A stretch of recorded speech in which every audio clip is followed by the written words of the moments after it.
Hello and welcome to episode 27 of the Filmumentaries podcast. Thanks for joining me again. It's Jamie Benning here, talking to you from my hidden fortress here in southeast London. It's early June 2021. The weather is finally on the change here, I think. We've had a lot of rain, but the park I can see from my office window is looking abundantly green and lush and pleasing to the eye, so it's not all bad. If you're new to the podcast, do go back and check out the other 26 episodes available. Here's a little trailer that some other podcasts are running for me, and I think it gives you a good overview of what's come before. Join me, Jamie Benning, on the Filmumentaries podcast, particularly if you enjoy stories like designer Nilo Rodis Jamiro convincing George Lucas to push him around to help gain the support of his crew on the ailing Howard the Duck.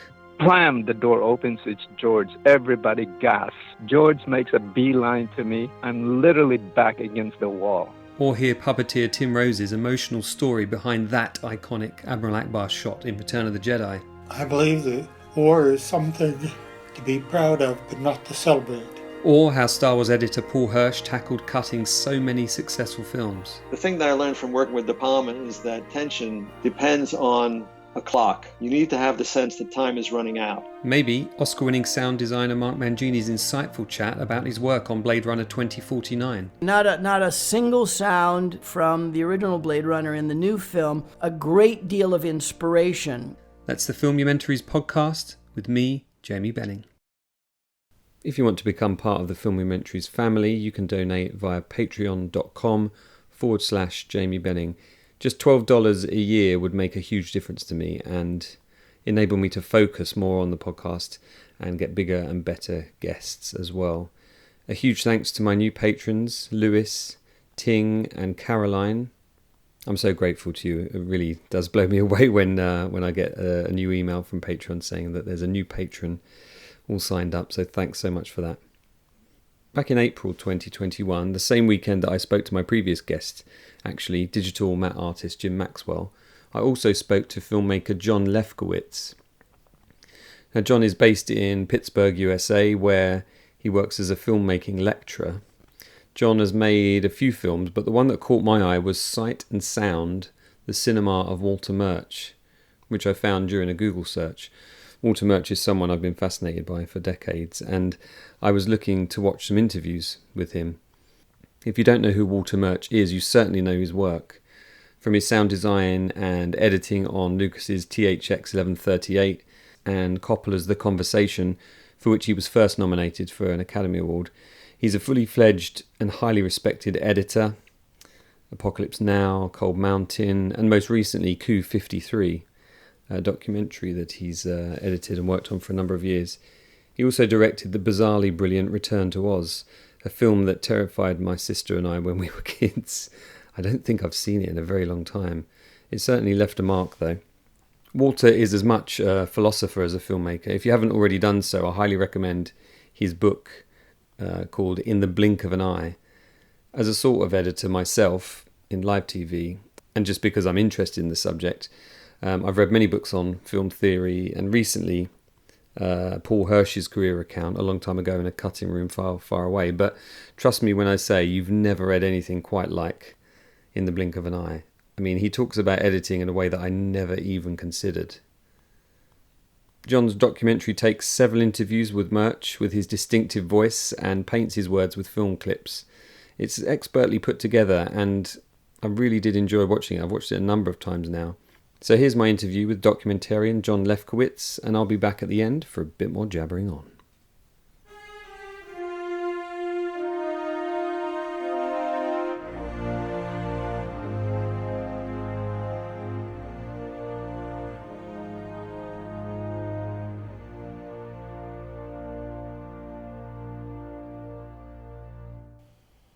So for someone who hasn't heard of Walter Murch before, Jon, how would you go about describing him? I would say Walter Murch is a philosopher of cinema, as well as an editor and a sound designer. He's all three of those things, and he has worked on some of the best films of the last 50 years, including Apocalypse Now, the Godfather trilogy, and The Conversation. Murch is one of the only editors that also does his own sound designing and re-recording. So he's just he's very interested in audio. He's very interested in the oral side of filmmaking, A-U-R-A-L, not O-R-A-L. And he has so many wonderful theories and insights about not only filmmaking, but about the creative process and about the human condition, really, human nature. And he's written a wonderful book called In the Blink of an Eye, which is basically a holy text for film students. And it's very short, it's to the point, and it has a lot of really crucial information and insights packed into its narrow length. And mostly it's about editing. And he's also been the subject of a book called The Conversations by Michael Ondaatje, who wrote The English Patient, which Murch edited and sound designed and won Oscars for those. Yeah, that Blink of an Eye book, I read that when, I don't know, quite a few years ago now. It feels like I've read it a couple of times. I was really surprised that I hadn't thought about editing and filmmaking in that way ever. And I studied film at college as part of my media production degree, but I'd never come across such a philosophical look that doesn't kind of dance around the facts. He manages to communicate these things in such a clear and concise way, but in such a way that you won't have thought of before, and therefore it somehow fixes in your mind. So what was the jumping off point for you making the documentary then? Was it a kind of a fascination about the man himself? Yeah, so I'm 38 now. I discovered Murch when I was about 15 and read In the Blink of an Eye around there, and just became obsessed with him. I just, like, The English Patient had just come out maybe a year or two before then, and I wasn't the biggest fan of that film, but I was a huge Coppola fan, and The Conversation, which I have the poster of behind me, Very nice, is in my top 5. Has been in my top 5 since I was a teenager. I just am obsessed with that film, and I know it's kind of a film school cliche, just like In the Blink of an Eye is as a text, but I don't care. I love it, and I've been a filmmaker since my senior year of college. Basically, made a feature then, that was kind of a comedy, made a thriller a few years later, and then veered more into nonfiction and realized that's where my niche is. And I made a film about John Lennon that played at South by Southwest and won an award from Michael Moore, and it was called Rubber Soul. And then after that, I was kind of trying to figure out what my next film would be. I spent a lot of time working on a Shakespeare-themed film. It's kind of a Shakespeare mashup. And simultaneously, while I was making these features, I was making video mashups, posting them on YouTube and Vimeo. Most of them, a few hundred people have seen, but a few of them went viral. And I just realized that the nonfiction thing with features and the mashup art is really where my talents lie. And so I decided that I was just going to keep making these things, even though I wasn't making any money off of them for copyright reasons. But it was just a passion of mine. So one of the ideas that I had was just to do like tributes to different people that I admire, and I made one about Fred Rogers, made one about David Bowie the week he died. And then I was like, well, I've got to make one for Murch. And I started out just making, maybe 2 or 3 minutes, taking some clips from The Cutting Edge, The Magic of Movie Editing, that great documentary that is also a film school staple. And I keep talking about film school because I teach at 2 different film schools here in Pittsburgh. And I quickly realized that 2 or 3 minutes was not gonna cut it.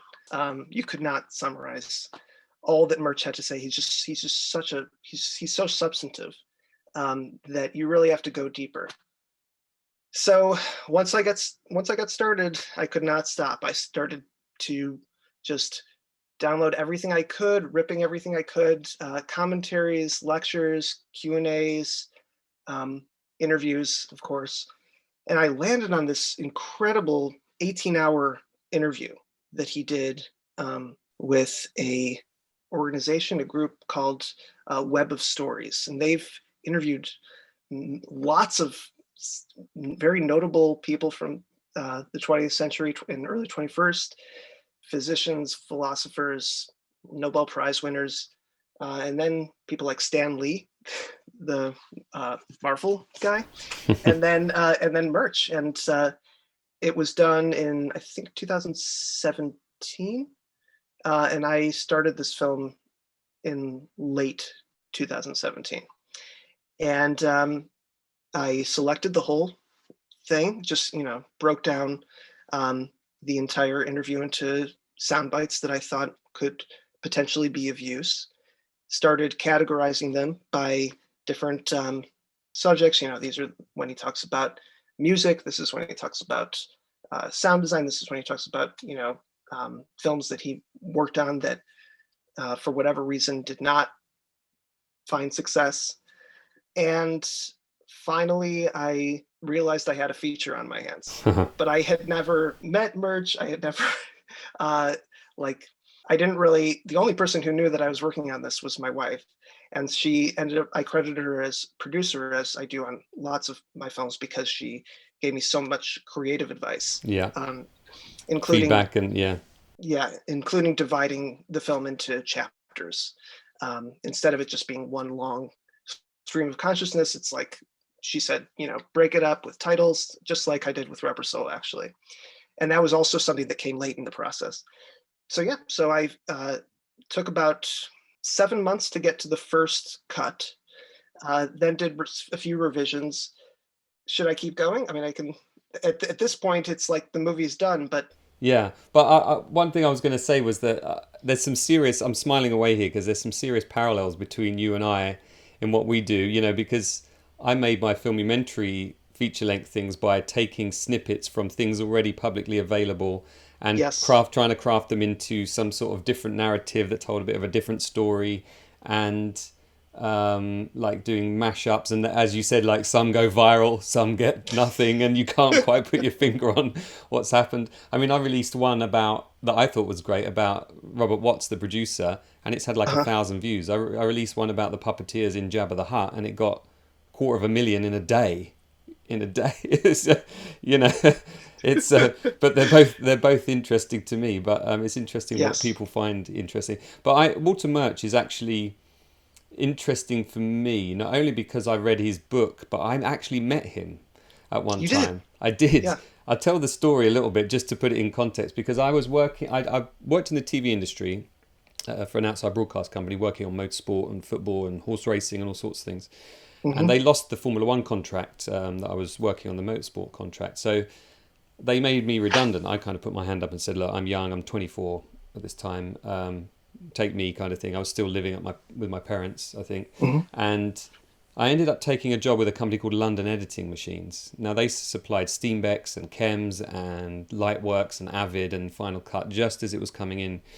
And there was that hybrid period where they were working on film and on digital in the same room often.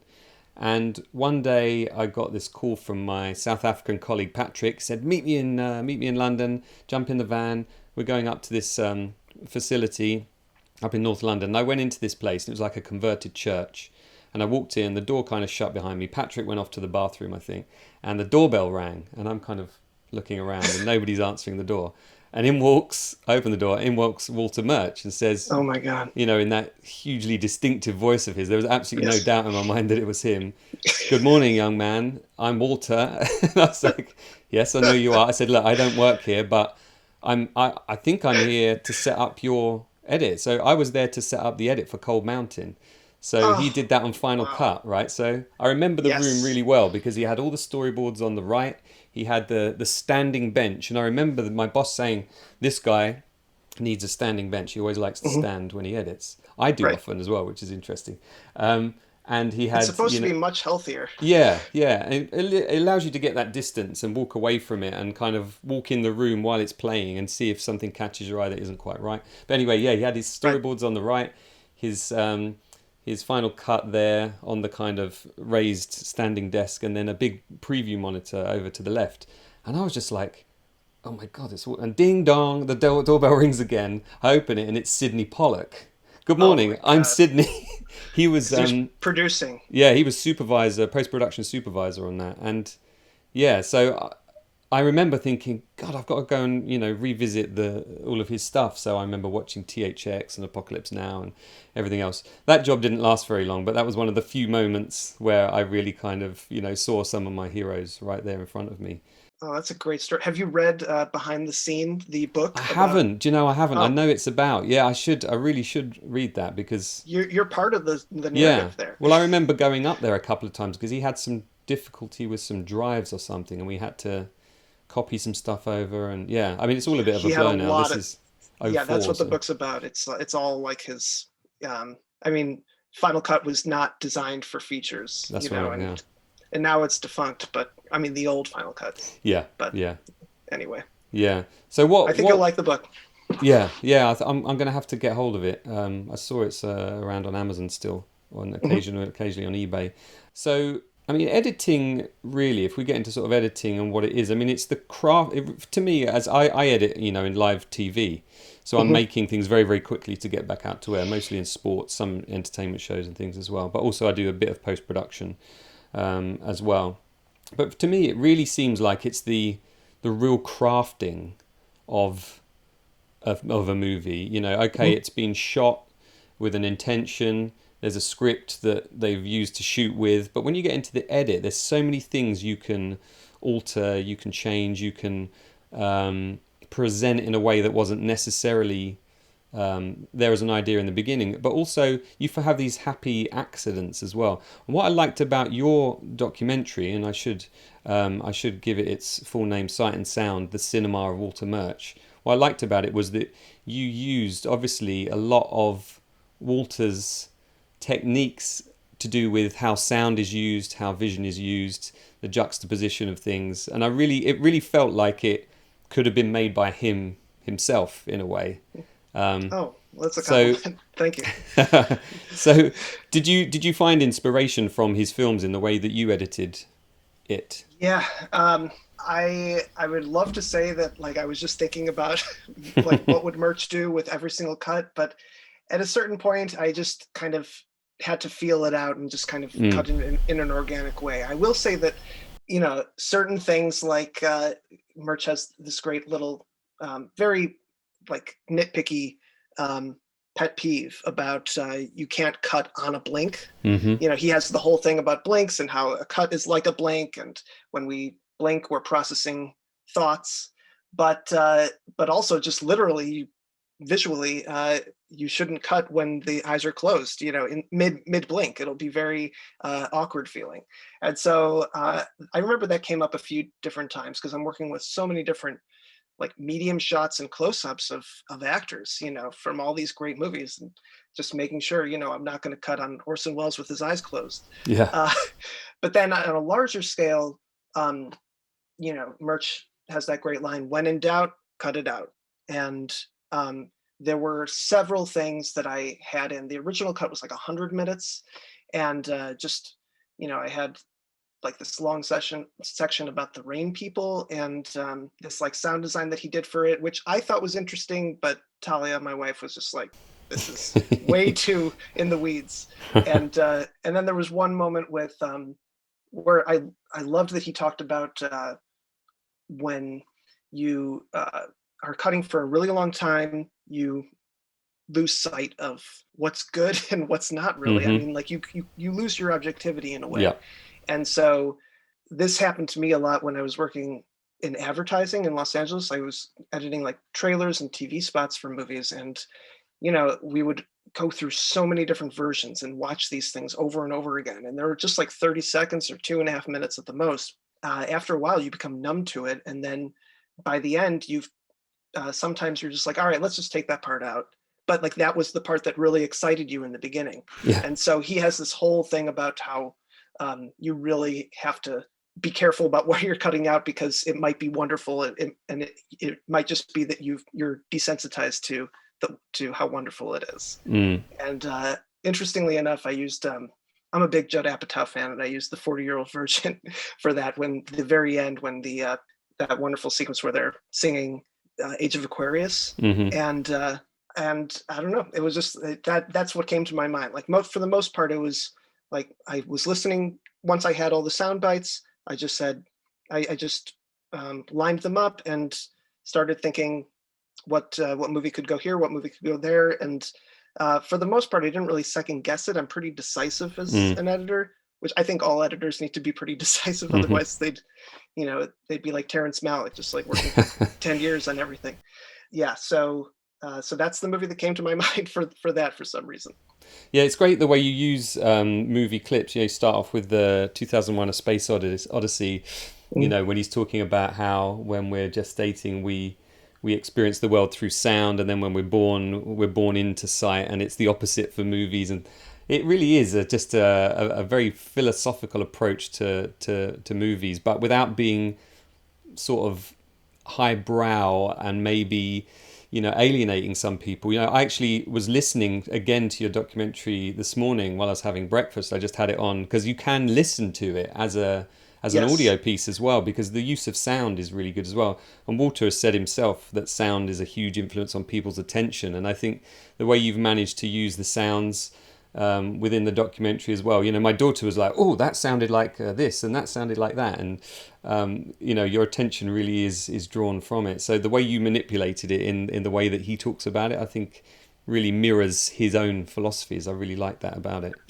Thank you. Oh, you're welcome. And I should clarify with the 40-year-old version thing. I showed it to a friend of mine, and he said, this kind of doesn't fit. I know you love Apatow, but it doesn't really fit in with all the other clips that you're using. And so I don't think the point is as important as you think. You should probably just take this section out. And I did, and I think the movie works better for it.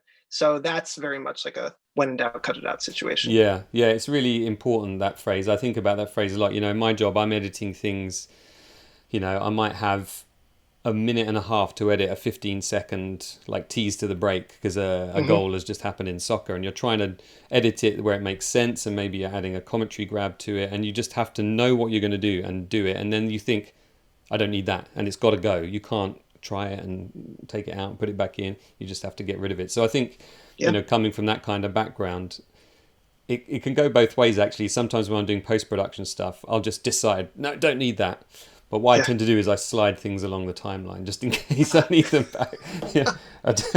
Because you otherwise, never know. You do end up though with so many versions sometimes of things. Oh, I was really surprised when I was reminded that Walter talks about how he edits dialogue scenes often without the sound to give him again that distance that he needs to focus on the picture itself. I don't think I could do that in a way. I mean, I kind of have done it, because if I'm editing to music, I'll sometimes turn the music off just to see if it works without, because if it doesn't work, it's not going to work with. But that's just, like I say, a very quick thing for live TV. But doing it in a post-production film environment, movie, a feature environment, that must be quite a step to make. I don't think there's many editors that probably use that technique. No, I've never heard of anyone else doing it. And I frankly, I've never tried it. I think like that's a very Murch specific technique. Like he just, he has a feel for it, and he doesn't care that you're not able to hear it. He's okay with it ending up incoherent and then finessing it a little bit later. And I think he says like the majority of the time it works, which I just find astounding. He must be a really good lip reader. But I would want to just cut right to it, get to the point. I can only assume that he's kind of heard those takes so many times that he's got it fixed in his head that he knows what they're going to say, and then maybe as a heading towards the last pass, he's checking it with no sound. Surely he can't begin like that. No.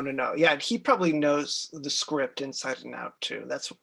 He works so hard on everything that he just throws himself in to every project. Yeah, I watched The Conversation again a couple of weeks ago, actually. Hadn't seen it for a long time. And when you talk about, he kind of doesn't mind if there's an ambiguity there, and he doesn't mind if it's kind of confusing to the viewer. But that film is all about that. You don't know what you're listening to, who you're listening to, when is it, why is it, how, like what's going to happen, what happened previously. And the way he... it's very meta, really, in its creation, because it's, a sound editor editing a sound snooper. It's like it's a great film, though. It really does have such atmosphere created through that long lens stuff, and also the sound is a massive part. Yeah, the whole thing's a metaphor for sound design and sound recording. Murch even looks a little bit like Harry Call, Gene Hackman, and the. Going back to what you were saying about how the editor is shaping the film in a way that makes it pretty different from how it was conceived, or how even when it was shot, you can do so much with changing the movie around in editing, and with The Conversation.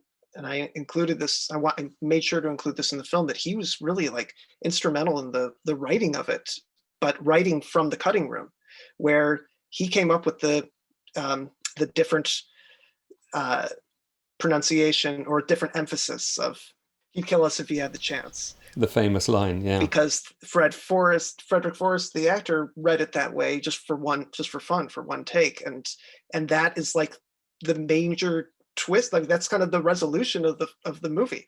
And Coppola didn't come up with that. That was Murch. And Murch also came up with the toilet thing with overflowing from his childhood memory, and so he's just this. It just shows you, like, it's a very anti-auteur theory film. It shows you like the editor is probably just as important in many ways. Yeah. If you have a bad editor, then you don't really. It's really hard to have a good movie. It really reminds us that the filmmaking process is a collaborative effort. It really is a collaborative effort, and as you say, the editor being really important. I spoke to Paul Hirsch on one of the first episodes of my podcast. Of course, amazing list of films. I mean, you look at his list of films, it's like they're all in my top 20 ever, Yeah, And have you read his book? Yes, I have. Yeah. It's terrific. Yeah, another great book. I just finished it. Yeah, and again, it's not a manual on editing. It's not. No. It's not even a biography as such. It's somewhere in between. And again, he gets philosophical about things as well. And yeah, he's an interesting guy, Paul. And he, of course, came on board with Star Wars after John Jimpson had done an early edit, which was just your standard master close up master. And you look at that early Canteen edit, which is out there in the public domain and in my Star Wars Begins filmumentary, and you realise that there's no energy in it whatsoever, and it's literally those tiny little trims, and it's just making those little. It's all in the eyes in that scene. Actually, if you watch it in the 4K release now, you can see Guinness and Hamill and Ford's eyes all kind of checking each other out, which you don't see on. I didn't grow up seeing that on VHS, and just. The way those guys put that film together at the last minute, and again, editors inventing, the script, that there was the battle at the end of the movie. It wasn't intercut in the way that it eventually ended up in. I think that was Marsha Lucas's idea. Of course, another very skilled editor. Oh, yeah. So, yeah, it's editing is such a integral part of the process. Just one little change can change the entire movie. And like you say, with that one line in The Conversation, you kind of go, Did I hear that right? Like you don't know whether you're kind of pulled into the mystique of the moment, which is what's fantastic about that film. And Hirsch, in A Long Time Ago in a Cutting Room Far, Far Away, the book, talks about what you were saying at the beginning about how editing is. Basically how important editing is, but the fact that it's not like any other art form. And it's really what makes a movie a movie. Like it's the most cinematic part of the process. Like cinematography is rooted in photography. Acting, of course, is, goes back to antiquity, but editing is only like 150 years old, really, or 120 years old. So yeah, there's a film critic over here, Mark Kermode, who talks about cinema being linked to kind of the way we dream in a way, like because we edit in our dreams, and we go from scene to scene. I had a very vivid dream last night. I won't bore you with it, but maybe it'll make a good movie one day. No, I've always been. Tell me if... No, it's fine. I've always been fascinated with editing though, and I wish I was a better editor. Well, to be able to edit live TV, I mean, that's like... It's a different skill. That's got to take a lot of... Yeah, and also like the temperament. You just have to be so... I could never do it. It's just so much pressure. Yeah, when you're directing live TV, and I've directed a few little bits over the years, you make that decision and it sticks. You can't change it, Right. But then there's the near live editing, which is the stuff I do the most, where you do have a moment to change it, but you might be playing it in 3 seconds time and you're losing a shot and extending another one very, very quickly. But wow. I don't know about yourself, but I first kind of realized what editing was when my granddad gave me a cassette tape recorder. It sounds like I'm Harry Cool here, but he gave me a cassette tape recorder that had a little handle on it, like a field recorder, and you could walk around with it, and it ran on big D batteries, and I didn't have a set of headphones or anything with it, but I had one tape. And I used to just go around and record noises in the garden, and I recorded the conversations that my parents were having without them realizing. Again, maybe I should have. Maybe the conversation was more of a biography.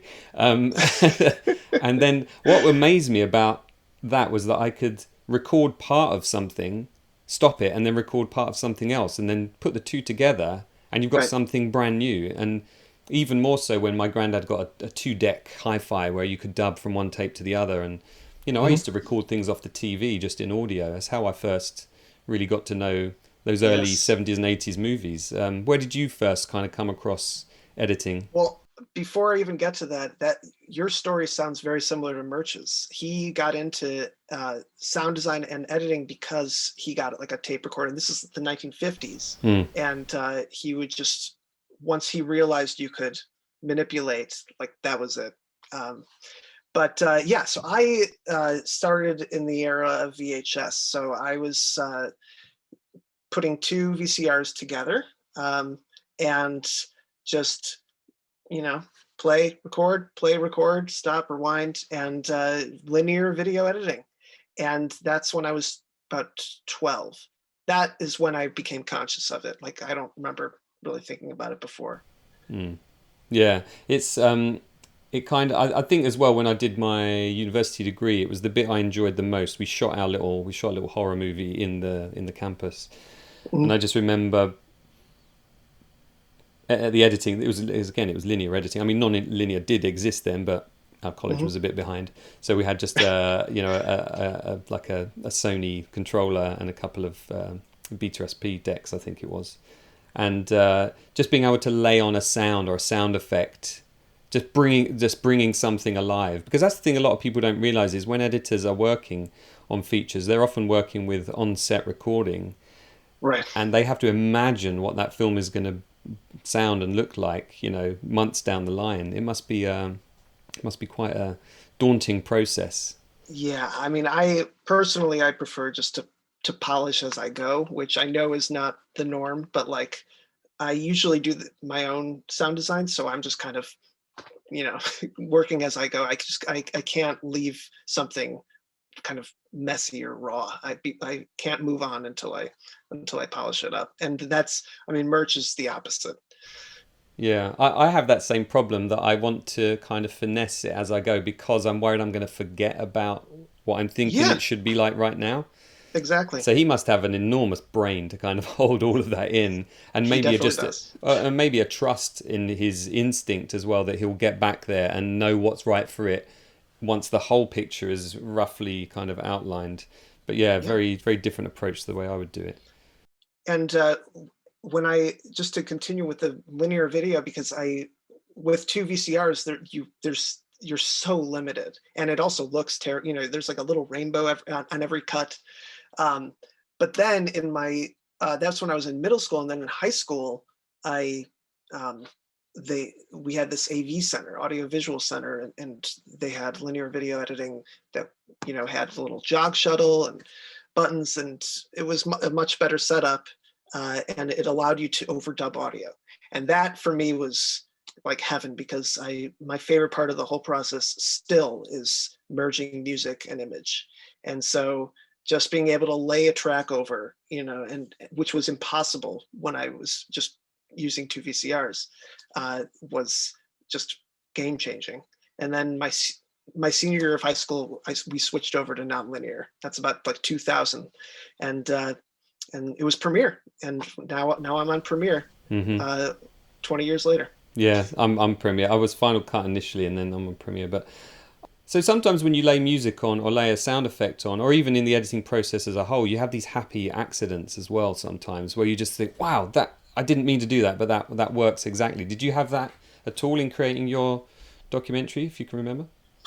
I would have to think about it, but I mean, I know that Murch had the best one, which is in Apocalypse Now, the cutting from the helicopter opening to the ceiling fan, and having the sound from the helicopter over the ceiling fan, and just the both the graphic match and the audio match there is just like perfection. And he describes it as being, just a total shock to him. He just jumped back and had no intention of doing that. It just happened as a mistake, basically. Yeah, and it's one of those shots that if the sound hadn't been right, or if the transition hadn't been right, it would have jumped out to us as viewers, and it would have been jarring. But instead, right. Well, maybe jarring is how it should be, but jarring in the wrong way, at least the way it is now. And I think as well, like he talks about how in the days of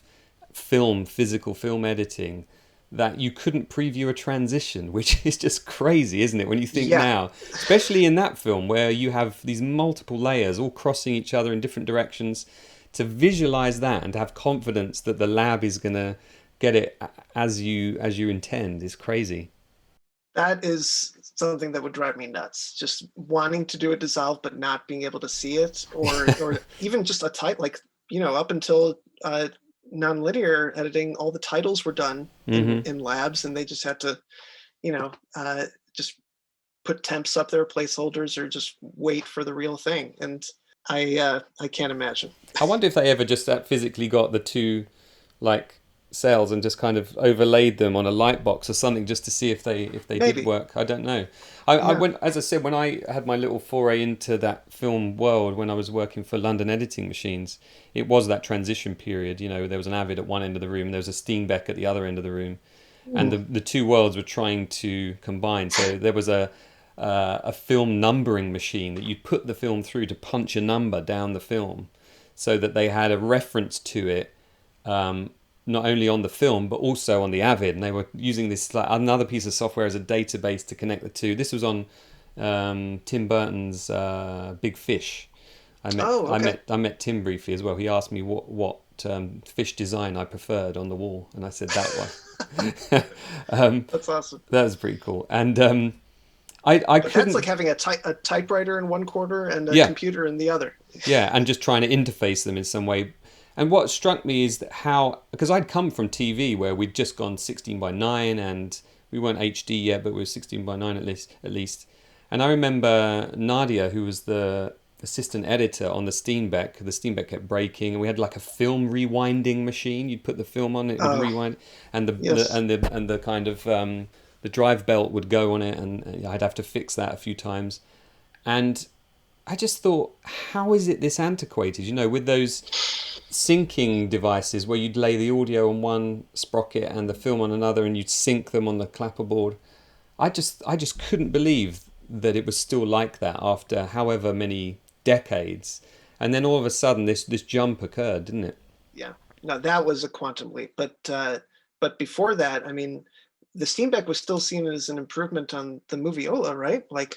And Murch talks about that in The Blink of an Eye, the just being able to watch the film sped up and not be able to miss a frame, really. I mean, not really, but like when you're scrubbing through a timeline, even like the highest res computer, like sometimes you there's a bit of a lag, and he just loved being able to go back and forth, rewind and fast forward. And I think he says in The Blink of an Eye that he prefers that was his favorite, the Chem. Because the moviola resembles more like a sewing machine more than anything else. Right. Yeah. Upright. Yeah. Yeah. Like they edited some of Star Wars on moviolas, and I think Verna Fields did Jaws on a moviola, and I just imagine, like I would now, I'd show my producer over my shoulder what I'd edited. You imagine you're both sort of trying to bury your faces in this like 9-inch, well, probably not even that, it's probably like 6-inch screen. And you couldn't leave the frame there for too long because it would burn through it, and it's just. Well, that's it. In Sight and Sound, I used the clip from the Coen Brothers' Hail Caesar, and Josh Brolin he's the head of the studio, and he's literally bending down and looking into a like 4-inch by 4-inch screen. Yeah, and it's interesting that Walter talks about how he went back to do the DVD version remaster for The Conversation, I think it was, and he kind of wanted to look at it to see if he could really tell the difference as to whether, I know it's edited on film, does it look different to how it would be now if I edited it on a computer? And he said actually he didn't really notice much of a difference. So it just goes to show the craft that those men and women had in that period. I always think that, when I spoke to Paul Hirsch, I thought he would kind of harken back to those days, and he said, "Oh no, I love the Avid." There's just it's so laborious to do it the old way. You've got to have somebody with you, an assistant that's got all of your trims, and then all the trims are logged, and goodness knows what has been lost over time, right? Just where people have chucked something in a edit bin. I know, but Hirsch and Murch are friends, and like Murch's quote is on the back of the book, and for Coup 53, the film that Murch just edited and co-wrote, co-directed, basically, he and Paul Hirsch had a conversation about it that was streamed on YouTube. Yeah, I saw that. Yeah, you saw it. Okay, yeah, it's very cool. It was and both of those editors, they're roughly the same age. They both were in the American New Wave. One working with Coppola, one working with De Palma, and Lucas. I guess they have Lucas in common, and so they both had no hesitancy diving in to digital. And Murch always says, like, I'll very gladly learn a new program, and I hate that. Like I hope I'm on Premiere forever because I've gotten so comfortable with it. But I felt the same way about Final Cut 7, and I hated Avid. I was on Avid for 5 years, and just never got used to it. It wasn't like intuitive enough, not organic enough. But anyway, so both of those guys, like in Hirsch's book, he just talks. For like one sentence or one paragraph about, it took me like a week or two, and I was fine with cutting it. And as you say, like, it's the craft and the art of it, really, like the art of editing. It doesn't matter ultimately what format you're cutting in. Yeah, I always like, he was talking, Paul, to me about how one of his friends. His father was a tailor, and he was working all day on sewing machines, and he said, I don't want to do that, and he ended up being an editor on a moviola, and he said, look, you've got your trims here, you've got it around your neck, you've ended up doing the same thing. And I think that analogy does sort of work, because you think as a dressmaker, you're kind of given the fabrics to work with, and the fabric in this sense is the shot film, and you've got to put together the garment to make sure it fits, that it works, that it's makes sense, and all of that stuff. That's a great analogy. And it's amazing just how a tiny little change can just flip things, which has always fascinated me. Yep. So Walter talks about film really being the only art form that can utilize silence, really, because if you do it in the theatre, everyone kind of assumes the actor's forgotten their lines. If you do it in just sound, like on radio or music, it's kind of jarring because you think, has my stereo broken or my phone broken? But with film, it can have a real impact, can't it? Yes. Are there any particular examples that you like in film where silence is used? Putting you on the spot now, John. No, well, the first thing that came to mind was just how Murch is really talking about thought. The whole thing about silence is that you can do that in film because you can see the thoughts. You can see a person thinking, an actor thinking.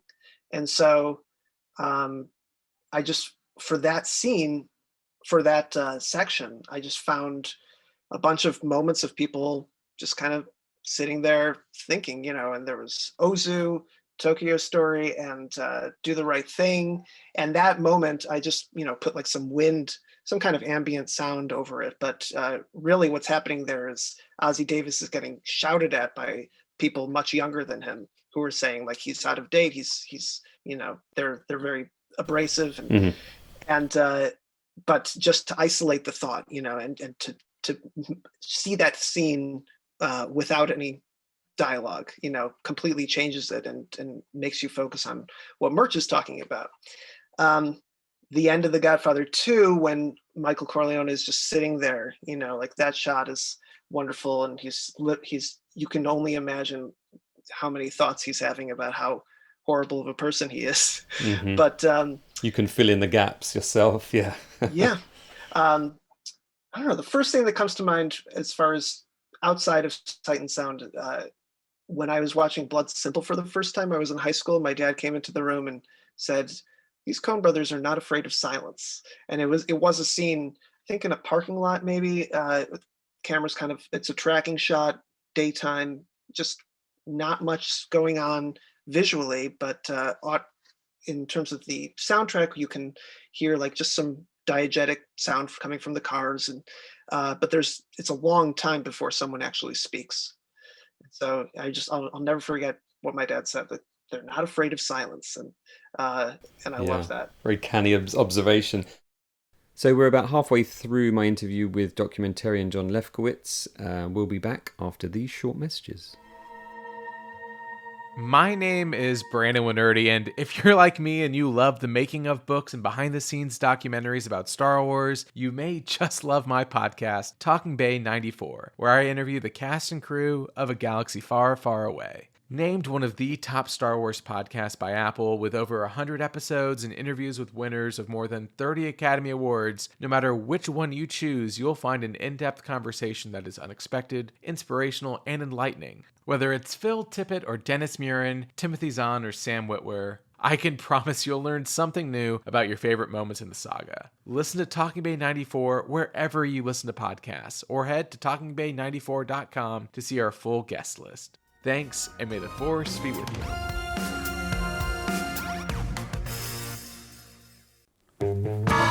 Are you tired of pop culture podcasts where the hosts exist in a constant, blissful state of agreement? Well, fear not. Let me introduce you to the Chinstroker vs. Punter podcast. Mike is an ex-film student with a penchant for David Lynch, and Paul is your man on the street who likes what he knows and knows what he likes. Join us fortnightly as we discuss what we've been watching from our own very different perspectives. You can find us at csvsp.libsyn.com. Chinstroker vs. Punter is a proud member of the Pod Syndicate family of podcasts. Here's what some people are saying about the Projection Booth podcast. The Projection Booth is single-handedly the greatest film podcast you could ever listen to or could possibly want. Top notch. 5 stars. This has quickly become one of my favorite film-related podcasts. Always interesting. A completely unpretentious yet fully comprehensive look at films from all genres. The Projection Booth podcast, with new episodes available every week at projectionboothpodcast.com. I spoke to Mark Mangini, who's a sound designer. He worked on Mad Max Fury Road, he worked on Blade Runner 2049, he worked on Raiders and Gremlins and Inner Space and everything. And he was talking about the use of silence. And he said, don't get me wrong, never use actual silence, because then you will get people getting up out of their seats and going to speak to the theatre manager. He said you have to have something there, but there are certain tones you can play in, or certain ways you can reduce the sound to have that effect. But you kind of have to earn that as well, or the next scene has to come in hard on the audio or something to kind of complement it. I think some people do kind of overuse it. It's seen as a cheap technique sometimes, but I think when it's done properly, it really does help get the message across. Right. Oh yeah, I mean it lends itself mostly to horror, of course, because any suspense, if you have silence and then a jump scare or something, some kind of shock with a big moment on the soundtrack, that's going to be a nice contrast. But also, like, I'm just thinking of like art films, like every film that has won the Palme d'Or in the last 20 years, like I'm sure there's a ton of of moments you can just isolate that just have no dialogue at all. But as you say, like, it's not real silence. There's always something on the soundtrack, but there is, I mean, I can only think of one example where there literally is, well, no, two, where there's literally nothing on the soundtrack. In 2001, when Hal kills one of the astronauts, he's struggling in space, and in space there's no sound. Sure. So literally Kubrick just cuts out the soundtrack there, because that's the diegetic sound. Yeah, exactly. The other there is thing none. Yeah, is a film that I admire more than I enjoy, but I've given a lot of thought to it, which always is a good sign. Under the Skin by Jonathan Glazer. Terrifying film.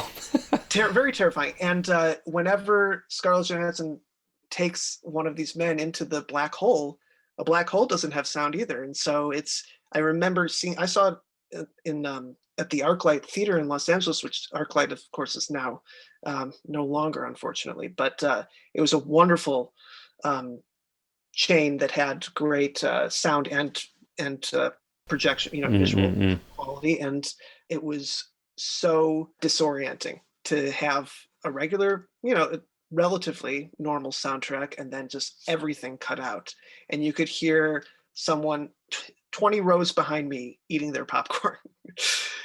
It was just pure silence. So, but for the most part, that's very rare. There's something about that, though, when you do have those moments of silence, and that film is a great example, Under the Skin, because you start to feel uncomfortable that you're in the room with all of these people with no sound.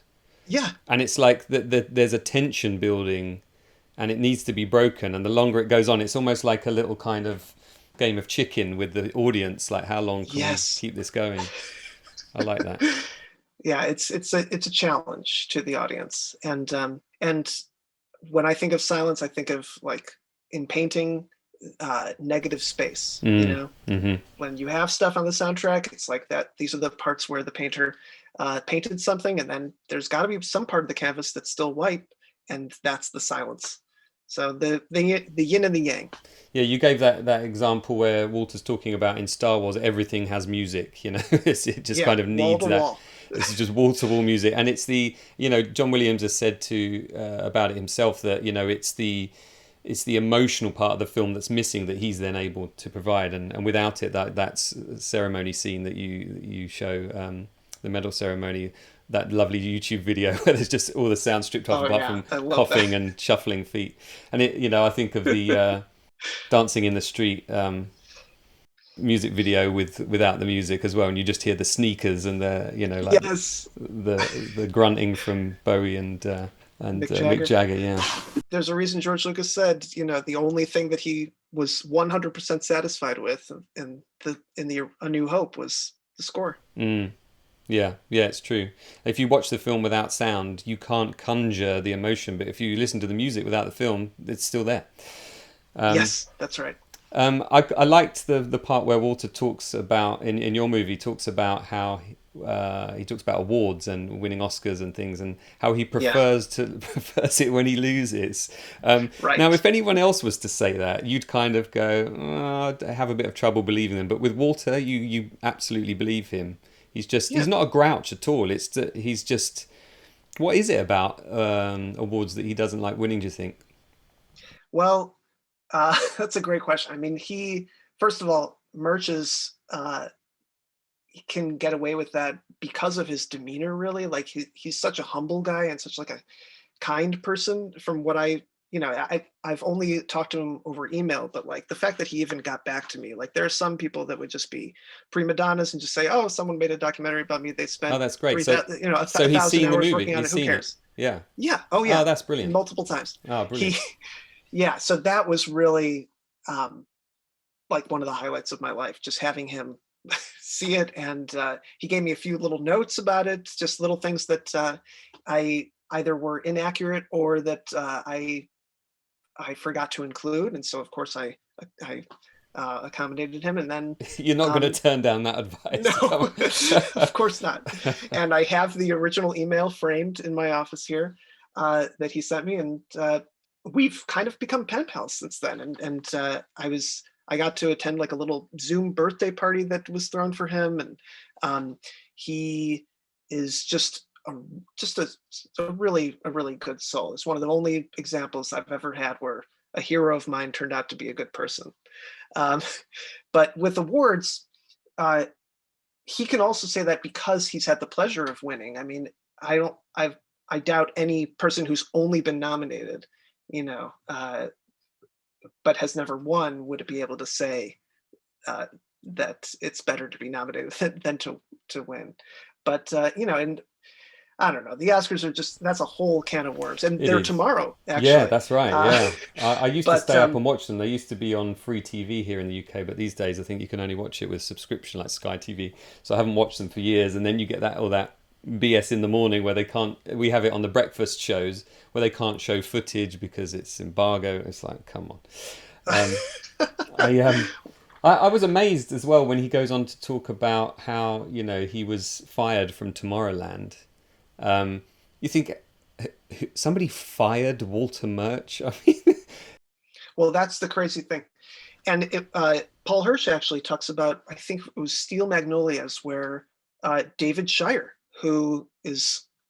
he scored The Conversation, he scored Return to Oz, very underrated film that was the only one that Murch directed, and Shire was fired from that film because the score just didn't work. They had to find a different composer, and so it's just like it's pretty mind-blowing to hear that someone of that stature with that kind of talent could have been fired. But I mean, maybe in Shire's case it was justified, but certainly with Tomorrowland, it's because the movie sucks. It's just because Brad Bird, who made two masterpieces, really, The Incredibles and Ratatouille, and The Iron Giant's also really good, just bit off more than he could chew, just could not make that human connection that he did with the other films. And it's just a really hard movie to sit through. And so Murch, just, having to work on it months on end, is just, you got to shoot the chicken to scare the monkey. Yeah.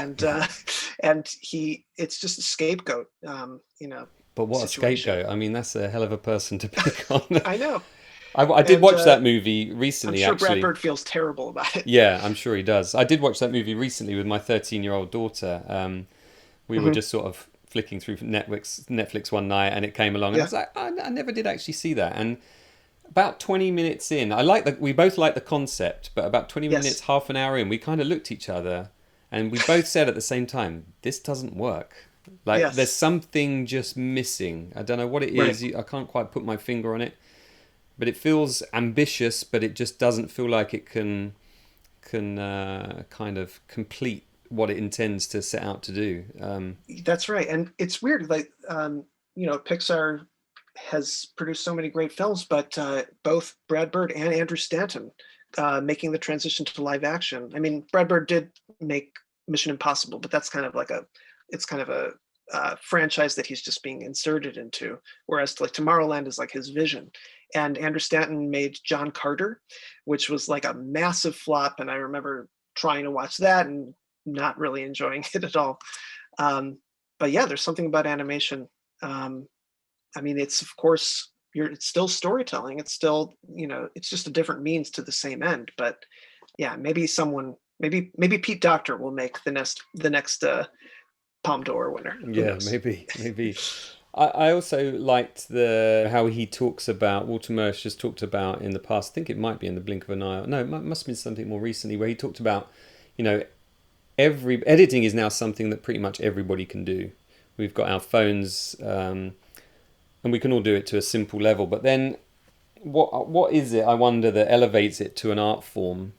Because I always think of the examples of, you take something like Lawrence of Arabia and that moment where he's revealed in the desert and the shot holds and eventually there's a cut and you're just like, wow. And then you've got Taken 3 where he jumps over the fence and there are 15 cuts in like 2 seconds or something. Got the two ends of the spectrum.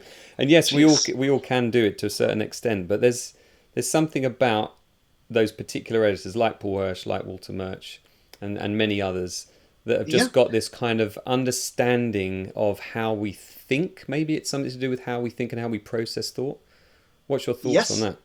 Well, that relates to Murch's whole think about it, every cut is a thought, and each new shot is a new thought. You're kind of creating like a sentence, and then a paragraph, and then a chapter, and then a novel.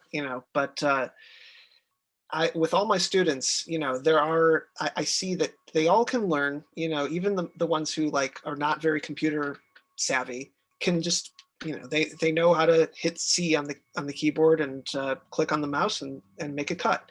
But ultimately, it's not only a craft. It's also an art because it has a feel to it. You have to feel at what feels right and feels wrong when it comes to editing. And Murch talks about how emotion is the number one thing you should cut for in the Rule of Six, which I couldn't include because it just made the film feel too much like a lecture and not enough like a movie that could be accessible to people outside of film, even though most of the people who've watched it are film people.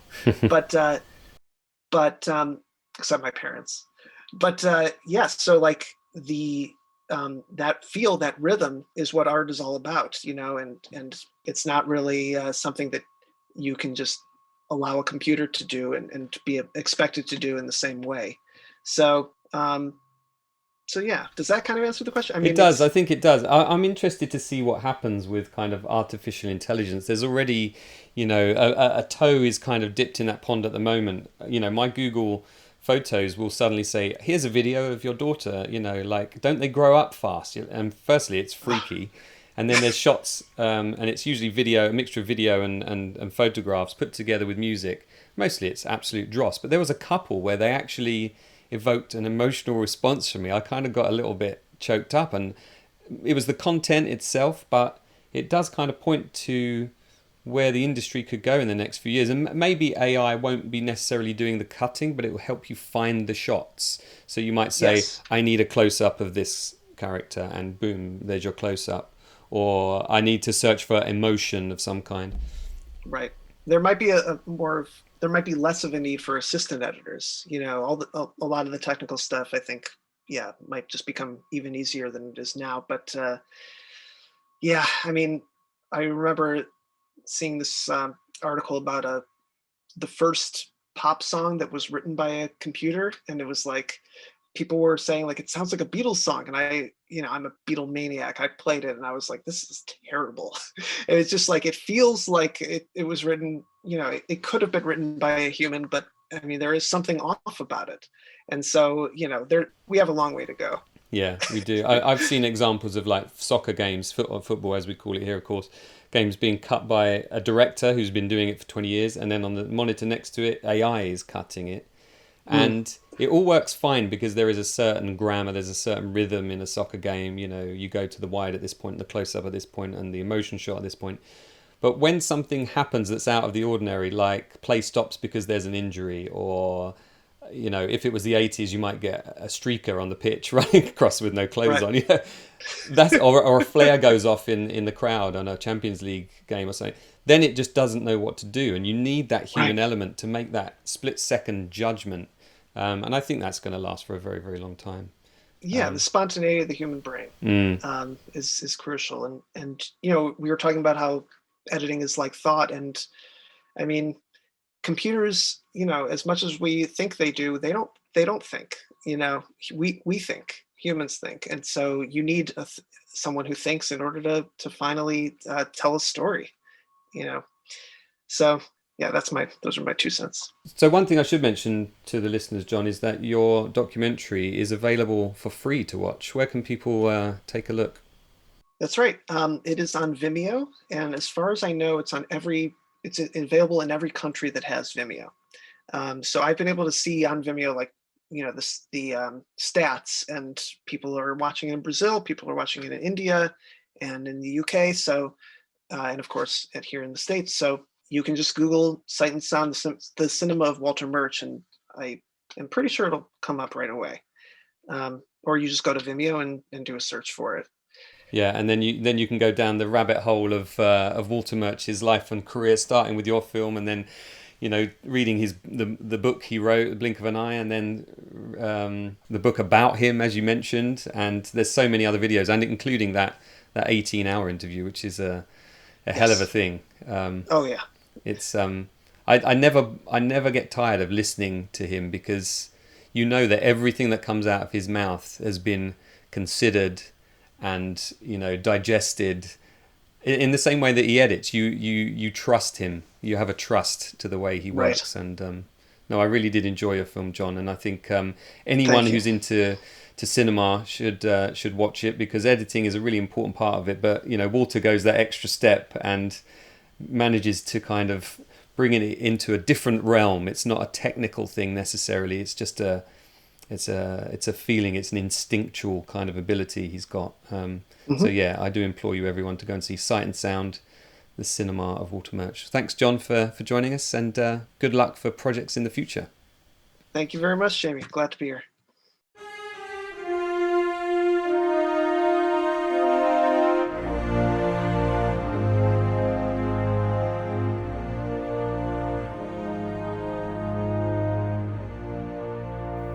Yeah, I'm interested to see what John does next. I think he's got a keen eye for documentaries and putting things together in interesting ways. So yeah, I'll be watching out for what he does next. Coming soon, you'll hear my interviews with Roger Christian, set decorator on Star Wars and art director on Alien. Also Dan Perry, master of opening sequences on so many films. I'm really looking forward to that one. In just a couple of days, I'm speaking to Oscar-winning sound designer Gary Rydstrom. Can't wait to talk to him about T2 and Toy Story and Jurassic Park and Minority Report. I mean, Saving Private Ryan, the list just goes on and on. I've also got Joe Johnston coming on, which I'm amazed he said yes. He heard my interview with Nilo, and I was put in touch with him. And initially he said, I don't really do interviews on podcasts, but we just had a nice chat over email, and I think he just got the measure of my podcast, which is never about, you know, salacious gossip. I'm not one of those mega fans who's just going to be fawning over my guests. I just want to have a nice conversation with Joe and find out more about his process and about his history, because I think his impact on cinema has been incredible, really. You look back to his early days on Star Wars right through to, you know, some of the films he's directed in recent years. All rather exciting, so I really do hope that one comes off.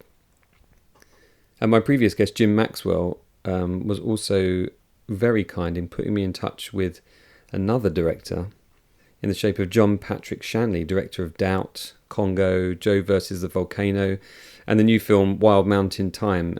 And I'm going to be speaking to him in just a couple of weeks. It's fantastic. I feel like each time my guests just get better and better, so I'm really excited about that one too. Thanks for joining me again, and I hope you can do so for the next episode of the Filmumentaries podcast.